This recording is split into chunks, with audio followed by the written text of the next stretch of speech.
Hello everyone, how are you doing? I hope you're having a wonderful day.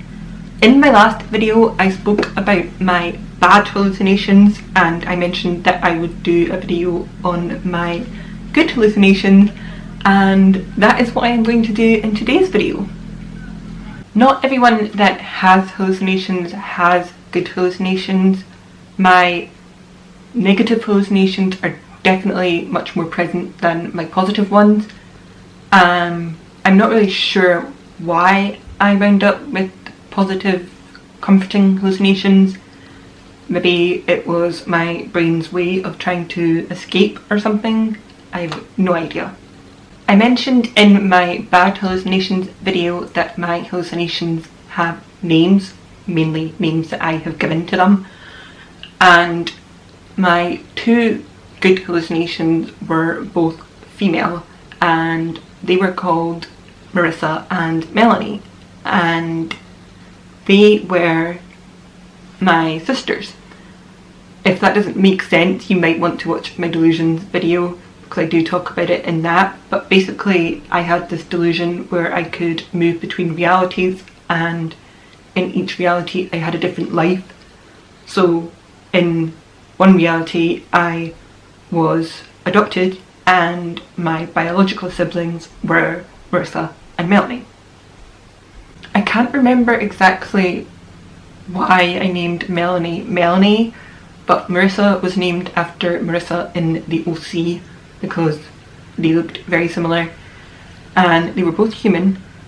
Technically they were kind of witches. They had abilities and powers and they were obviously very comforting.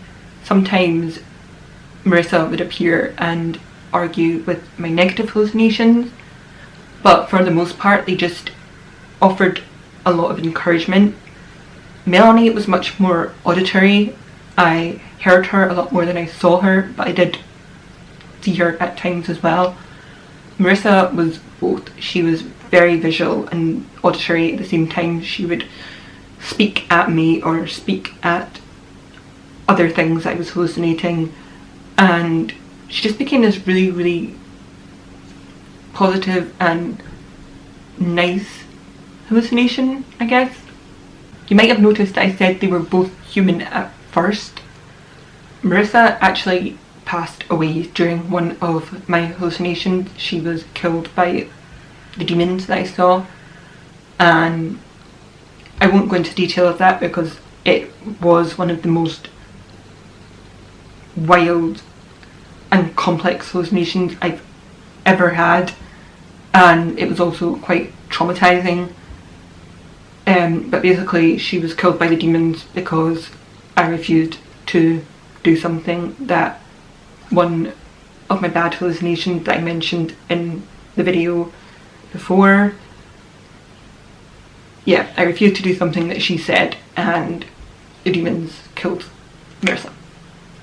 For about a few months after that big negative hallucination, I didn't see or hear Marissa, and I thought that that was it.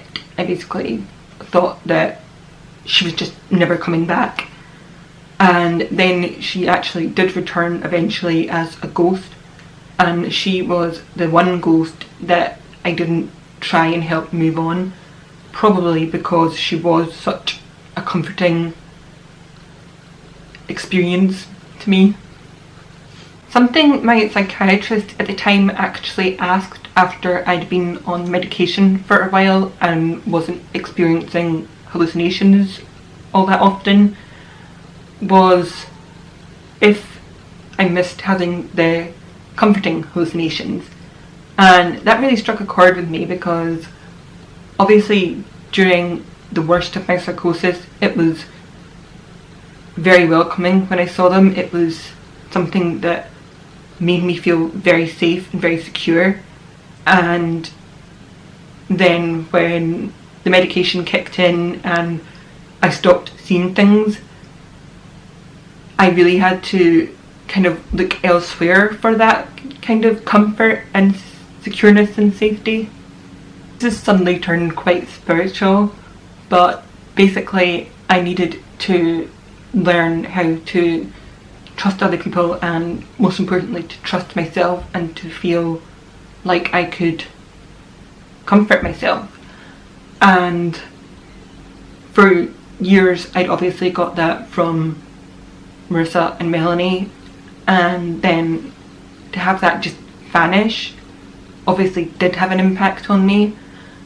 So in some ways even my positive hallucinations were negative, because they allowed me to believe that I needed that. I needed other people to feel safe and to feel secure and to comfort myself. Okay, so I hope this video made sense. I'm very aware that talking about psychosis can be very confusing and people can get very muddled in all of it, and I am more than happy to answer any questions that you might have. You can just leave them in the description box, or you can head over to my social media if you would rather message me privately. I will do my best to answer all of them. I will probably take a break from mental health videos in my next couple of videos, just to mix things up a little bit and to give myself a bit of a break from talking about all this stuff that I've experienced and all the confusion of it. But I will definitely be talking more about my psychosis and my bipolar disorder on this channel. I hope that you enjoyed this video. Don't forget to like and subscribe, and thank you very much for watching. I will hopefully see you in my next video. Bye for now.